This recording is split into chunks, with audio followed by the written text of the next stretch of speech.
In this video, I will show you how to log in Zenus Bank online. So all you have to do, go to Google, search for Zenus Bank. This is the keyword.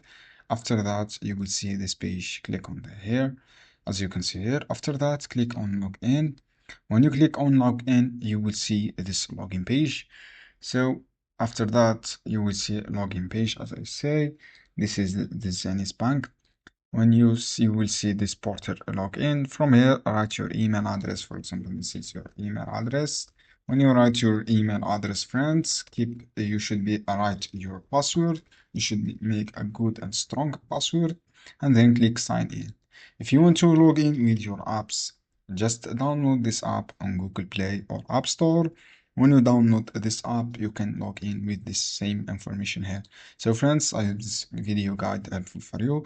Don't skip like and give share in this content for more content. I hope this video helpful for you. Any question down below in the comment and I will answer your question as soon as possible.